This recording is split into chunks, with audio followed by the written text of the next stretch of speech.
Olá, João. Obrigado por aceitares o convite de vir à Praça do Município, discutir aqui alguns assuntos connosco, conversarmos um bocadinho. Começava por perguntar quem é que é o João. Quem é, João? Certamente as pessoas que me rodeiam e os meus amigos e as pessoas do meu convívio, da minha apologia, é que poderão dizer quem eu sou, não é? Profissionalmente, comecei cedo com trabalhar com crianças, eu penso que a ideia é essa, é mais a parte profissional. Comecei com 16 anos a fazer assistentes e colónias de férias e com miúdos, e nessa altura ouvi pela primeira vez na formação falar de João dos Santos e falar de Emílio Salgueiro. Depois interrompi essa atividade, fiz tropas, trabalhei, deixei de estudar, sempre a pensar em ir para a medicina dentária e entretanto acabei por vir para Lisboa e acabei por ir para a psicologia e acabei por ir para a psicologia clínica e depois, coincidentemente, fui trabalhar num colégio de ensino especial, que nós conhecemos bem, o Claparede, não é? Onde aprendi muitas coisas com os miúdos e com muita gente e com todos nós. E como trazia de trás a formação em guitarra clássica, de vez em quando tocava para a miudagem, não é?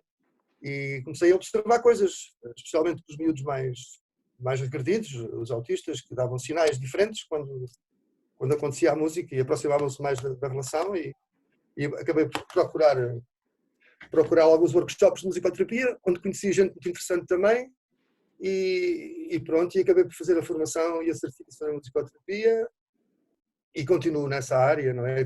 Entretanto, trabalhei também no Miguel Bombarda na altura do estágio, nos últimos anos do Miguel Bombarda, com doença crónica e com inimputáveis.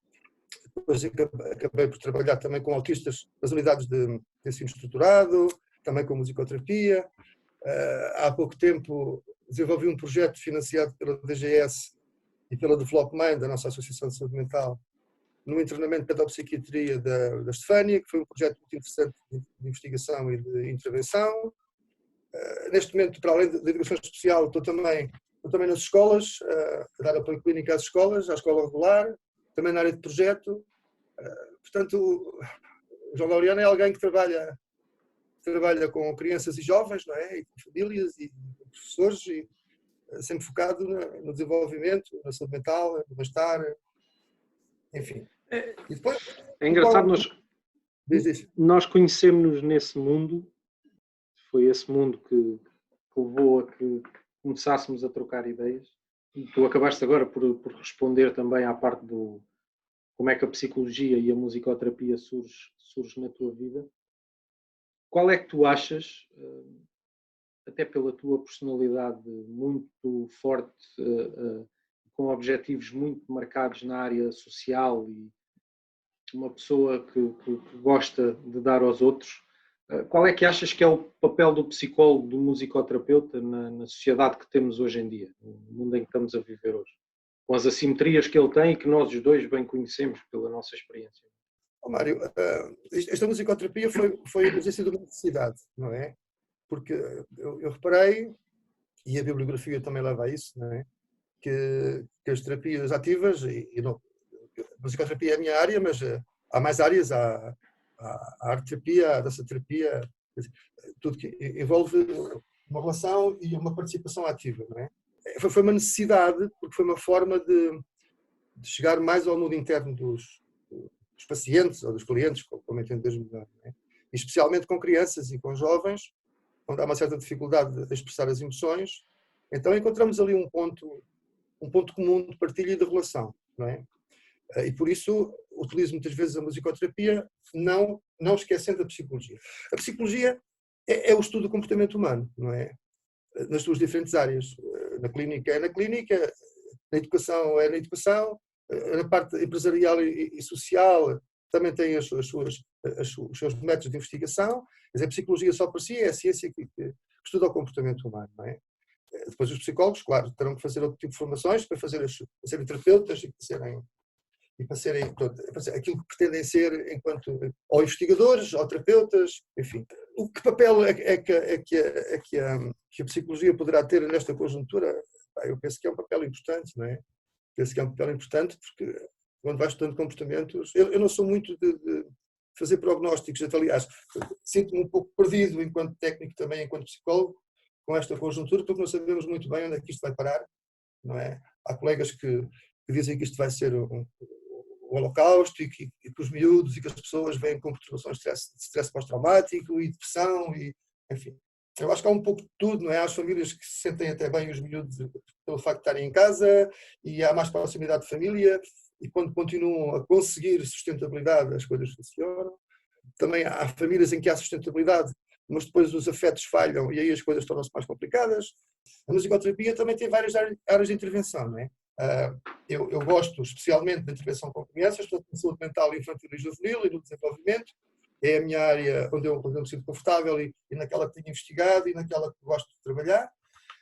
Mas a musicoterapia também está na geriatria, também está nos cuidados paliativos, também está na intervenção comunitária, também está na saúde, na ajuda à intervenção médica, também está na saúde mental. Portanto, a musicoterapia também está em várias áreas sociais, se quiseres. Eu não consigo separar as duas coisas. Nós temos colegas musicoterapeutas que são igualmente bons profissionais, não é? Mas que não vêm das psicologias. Eu penso que a psicologia ajuda-me a compreender certos comportamentos e a aceitá-los e, pronto, e a trabalhar da forma que eu trabalho, como tu sabes, que não é centrado numa tarefa, não é? A música e o som e os instrumentos e a própria relação terapêutica é um intermediário da própria terapia, não é? Não é um dó sétima maior, ou não é esta música em particular que vai fazer, que é terapêutica. Se fosse assim, não havia músicos doentes com perturbações emocionais, ou bailarinos, não é? Este é um instrumento poderosíssimo para a terapia e para a intervenção no desenvolvimento. Tinhas abordado aí há pouco a questão do confinamento e afins, que é muito fruto dos dias que temos tido. Sabemos que esta pandemia colocou muitos cidadãos em casa, mudou radicalmente o dia das pessoas, e estes choques psicológicos, estes ajustes bruscos que as pessoas têm que fazer, são eles também promotores de desequilíbrios, como sabes bem. E o que eu te perguntava é, de uma forma geral, qual é que é o impacto que achas que esta situação tem na estabilidade emocional, para o bem, para o mal, como já estavas a abordar há pouco, mas o que é que se pode fazer nestes tempos de confinamento para evitar desequilíbrios que possam pôr em causa a vida pessoal e familiar, para que possam evitar aquilo que, por exemplo, aconteceu na China com os divórcios e com a desagregação familiar? Pois, olha, às vezes nós vemos aí nas redes sociais a brincar e outras vezes mais a sério, que afinal as pessoas descobrem que viveram tantos anos juntos e afinal descobrem que não tem nada a ver uns com os outros, não é? Os casais não têm a ver e então levam o dia a dia e trabalho em casa, e a casa é tudo muito funcional, muito instrumental, não é? E as pessoas agora têm que conviver de uma outra forma. Eu penso que havendo amor e certezas nas relações, e sabemos aquilo que pretendemos e que de facto gostamos dos nossos companheiros, não é? E das nossas companheiras, e conseguimos estar com os nossos filhos de uma forma saudável, porque isto é misturar o espaço íntimo com o espaço laboral, para mim é complicado. Eu, como sabes, sou uma pessoa do terreno, gosto de jogar para o chão com os miúdos, é preciso irmos para o chão com os miúdos, é preciso tocar nos miúdos, é preciso deixar os miúdos tocar-nos a nós. Em termos profissionais é mais complicado, não é? Especialmente com crianças. Este impacto que tu falas, o que eu sinto é, ainda que o futuro não exista, não é? O futuro é uma representação nossa, uma projeção nossa, mas este impacto social, eu penso que tem mais a ver com o desconhecimento do devir, com nós não sabemos muito bem o que é que vai acontecer, não é? E em que é que nós podemos contribuir, não é? Mas isto também, por outro lado, é uma coisa interessante, porque nos põe a sociedade toda no mesmo patamar, põe-nos todos, todo o ser humano fica no mesmo patamar. E este vírus, esta coisa tão pequenina e invisível, se calhar leva-nos a nós tomarmos consciência que não somos assim tão poderosos quanto isso, não é? E que às vezes andamos a perder tempo com coisas que não valem a pena, não é? E que se calhar temos que repensar o que é que andamos aqui a fazer, não é? Neste mundo, nesta sociedade, não é? A nossa relação com os outros, a nossa relação com a natureza, a forma de educar os nossos filhos, que é que nós pretendemos da escola, o que é que nós pretendemos que a escola dê aos nossos filhos, e esta coisa da economia também e das pessoas, quer dizer, parece uma coisa quase cartesiana, quando as pessoas é que contribuem para a economia, quer dizer, está tudo muito confuso, sabes? Tudo muito confuso. Eu pessoalmente e felizmente, as coisas estão em harmonia, não é? E nós só podemos ajudar os outros quando estamos em harmonia, especialmente nestas áreas. Se não estivermos em harmonia connosco e com aqueles de quem gostamos, e mais próximos, que neste caso é muito complicado ajudarmos os outros. Eu não sei, o impacto está à vista. Temos famílias, muita gente sem emprego, e quando não há pão, não há sossego, não é? Por muito afeto que haja, qualquer pai ou qualquer mãe ficará super preocupada se vir que os géneros alimentares estão a chegar ao fim e não se vê como é que se pode arranjar outros. E aí deixa-me triste e deixa-me preocupado, não é? Agora, por outro lado, sinto que havia necessidade... Achas que a fase que vem a seguir pode ser mais complexa do que a que estamos a viver agora do confinamento? Portanto, a fase que vai provocar o desemprego, a destruturação familiar pela via financeira, achas que pode ser mais complexa do que... Estou a falar do ponto de vista da psique das pessoas, do desânimo, das depressões. Sim, a partir do momento em que há uma ansiedade, eu falo no sentido do medo, não é? Em que há um constrangimento do medo e acaba por ser uma angústia de morte, não é? Uma angústia de morte permanente e uma incapacidade de nós fazermos alguma coisa por isso, não é? Provavelmente gera angústia, a angústia do desconhecido e da falta da forma e da falta da incapacidade de haver previsibilidade, não é? Agora, por outro lado, e falta dizer que nós às vezes o objeto é o mesmo que nós estamos a olhar e chamamos-lhe um nome, mas o objeto, batizamos-lo com um nome, não é?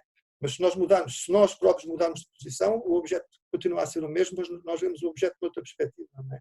E eu ainda assim vejo esta descontinuidade, vejo que esta descontinuidade poderá trazer coisas positivas à sociedade, percebes? E à sociedade, de uma forma geral, quer politicamente, quer em termos de saúde, quer em termos de educação, quer em termos de tensões humanas e da relação e dos princípios que nós temos, que nós pomos à frente, as coisas mais prioritárias que nós pomos à frente, não é? Deixa-nos numa situação de fragilidade, mas às vezes as situações de fragilidade levam-nos também a encontrar-nos a nós próprios e a modificar-nos interiormente, estás a ver? Eu não sei responder a essa pergunta de outra forma. Não consigo saber o que é que vai acontecer amanhã, sabes? Não consigo não consigo projetar o que é que vai acontecer amanhã. O objetivo também não é que se projete o que vai acontecer amanhã. Não, nós estamos aqui um bocadinho, pelo menos é essa a minha opinião, nós estamos aqui um bocadinho a navegar à vista em todas as áreas. Ninguém sabe muito bem onde é que isto nos leva, qual o caminho que vamos percorrer, porque nunca ninguém percorreu este caminho. E, portanto, andamos aqui todos a aprender uns com os outros, sendo que os exemplos que estamos a seguir, também eles não sabem muito bem o que é que vai acontecer. Portanto, aqui nem sequer é uma questão de projetar o amanhã, é tentar encontrar algum conforto no meio desta bagunça toda, percebes? Agora, nós somos todos diferentes, sendo todos iguais, somos todos diferentes.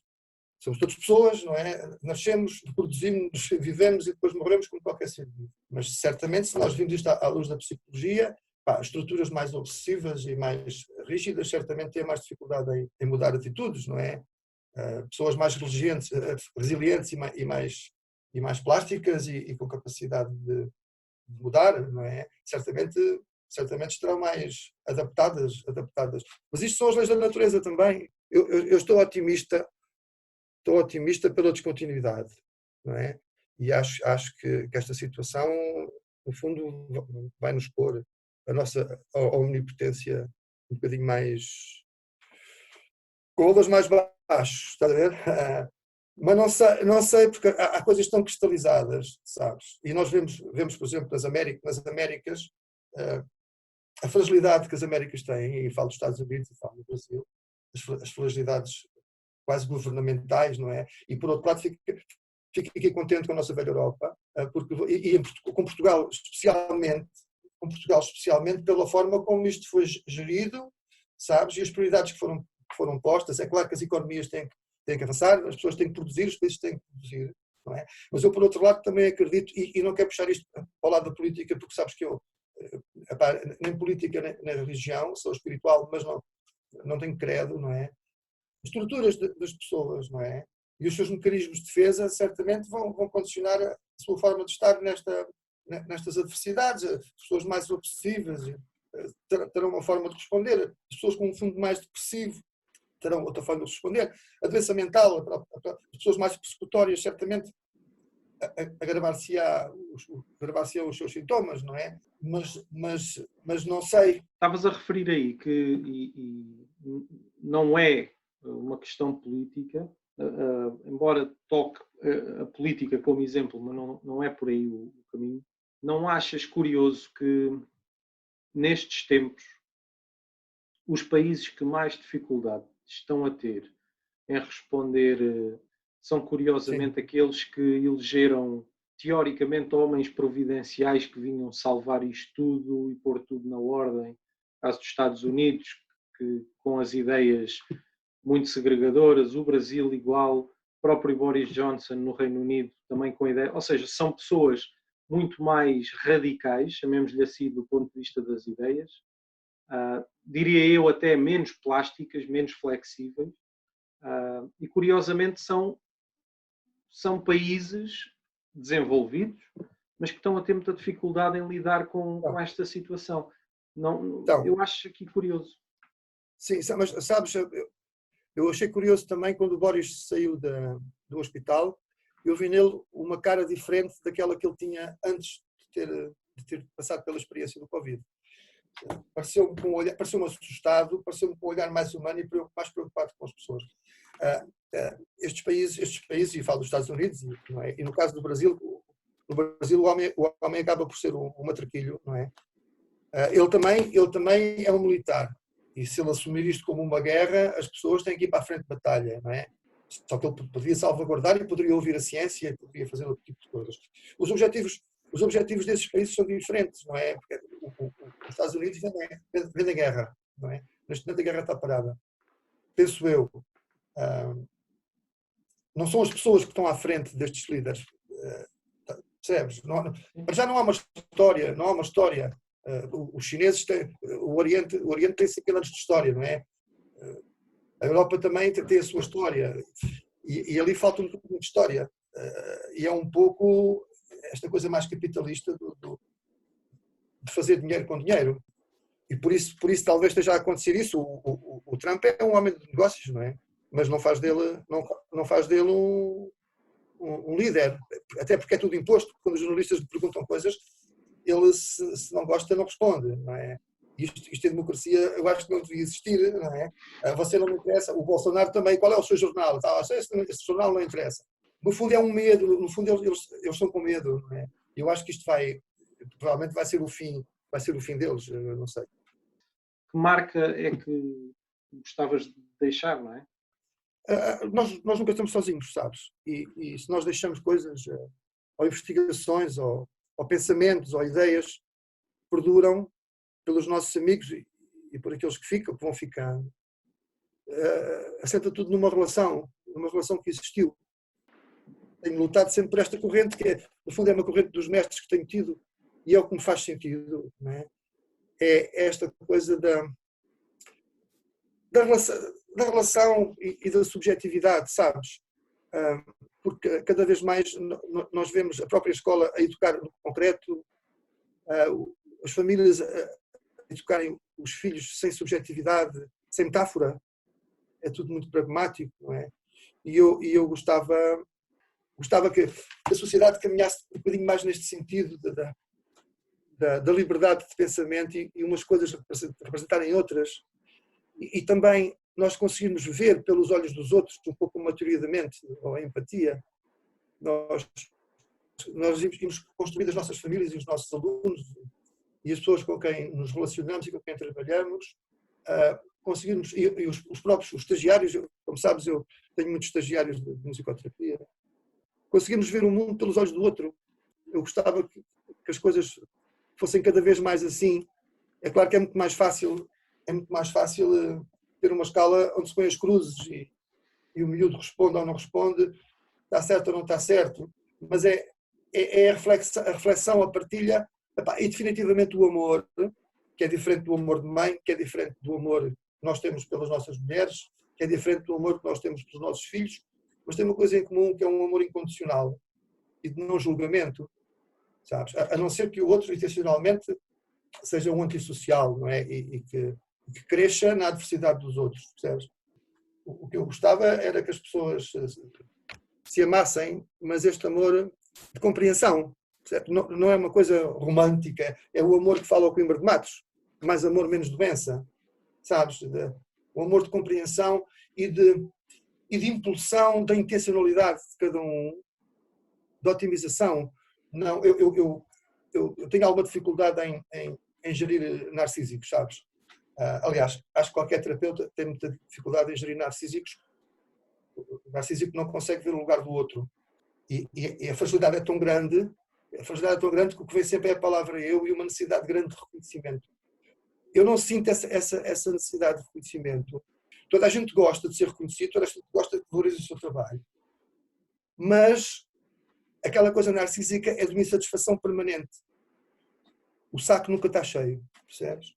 Tudo é pouco. Tudo é pouco. E eu gostava que nós fôssemos perdendo um bocadinho esse apontar para esse umbiguismo, não é? Esse umbiguismo. E no fundo, ver-nos como seres cooperantes e que somos. Podemos morrer com um vírus pequenino, não é? Uma coisa que não se vê. Eu não sei se a marca definitivamente será uma corrente de pessoas que foram muito significativas na minha vida, desde os meus avós, depois à formação que tive, há alguns mestres que foram extremamente importantes para mim, e às coisas que nós vamos lendo e nos vamos reencontrando. Porque eu nunca fui um teórico que dizia, agora vou buscar esta técnica para aplicar. Não é? É extremamente importante nós sabermos as técnicas, mas também é extremamente importante nós conseguirmos esquecer as técnicas para conseguir chegar ao humano, como dizia o João Santos. É quase como quando nós vamos a conduzir, já não pensamos se vamos pôr o pisca para a direita, se vamos meter uma segunda, ou se vamos carregar na embreagem. Esquecemos aquilo que aprendemos, esquecemos aquela técnica, e o nosso objetivo é chegar a um sítio, não é? Ou fazer uma viagem, fazer um percurso. Basicamente esqueces, quer dizer, não esqueces, aproprias-te da ferramenta e ela torna-se parte de ti, que sai naturalmente. Não é ela o foco, ela é o veículo, é o meio, não é? Sim, eu prefiro a palavra método do que técnica. Nós temos que ter as técnicas, e quando fazemos formação temos que ter as técnicas de investigação, temos que ter técnicas de entrevista na psicologia, há muitas técnicas e métodos na musicoterapia, não é? E às vezes nós vamos usá-las, mas é quase automático. Não estamos preocupados com a técnica, não é posta entre ti e o teu utente ou o teu paciente, percebes? Ela emerge quase como se fosse a linguagem, é intrínseca, estás a ver? Sim. Então esqueces dela, mas tens definitivamente o teu método, que é o método relacional, porque as pessoas crescem em relação, eu às vezes fico a pensar como é que se quer desenvolver, como é que se pode desenvolver crianças, e falo de desenvolvimento, com técnica, o que é que vem primeiro, se é a competência que gera o desenvolvimento, se é o desenvolvimento depois que promove a competência. Quando nós vemos um bebê com os primeiros sons a falar com a mãe, e a mãe a dar aquele feedback, não é?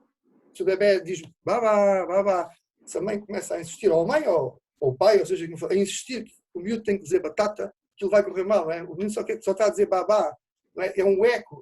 Ele depois desenvolver-se-á nesta relação de afeto e de brilho, porque nós temos que deixar as crianças brilhar. É importante as crianças brilharem, as crianças crescem saudáveis quando brilham. As crianças pequenas, olha o que eu já sei fazer. Portanto, nós somos o espectador daquilo que a criança já faz, já sabe fazer. E isso vai se consolidando. Muitas vezes nós sabemos, e tu também és professor, sabes, o miúdo foi de férias e esqueceu-se de tudo. Da matéria, não é? Mas o desenvolvimento não é assim. Quando sobes o degrau de desenvolvimento e das coisas significativas, essas coisas perduram, ficam para sempre. E eu acho que a educação também devia ser um bocadinho significativa para a criança, porque tem que ter um valor tem que ter um cunho afetivo e emocional para ficar. Porque senão estamos a ler um texto para preparar uma reunião, quase como esta nossa conversa agora, eu ia ler uma série de coisas, não é? E debitava aquilo tudo, mas amanhã já não me lembrava de nada. Percebes? E eu quando parto para as sessões, seja de grupos, seja individuais, levo-me a mim, percebes? Também, eu lembro-me quando comecei a formação, e quando comecei a intervenção, vou buscar um bocadinho do método Nordhoff Robbins, vou fazer isto, não sei o quê. Mas depois com o tempo, e vais aprendendo com eles, que são os teus maiores professores, são os teus utentes, são as crianças, eles que nos dão o caminho, não é? Vamos mudando as coisas, sabemos as técnicas, mas vamos nos focando naquela pessoa. E na intencionalidade daquela pessoa. E eu acho que o punho, isto é uma palavra, sabe-me a narcisismo e a omnipotência, que eu gostava de deixar ficar, sabes?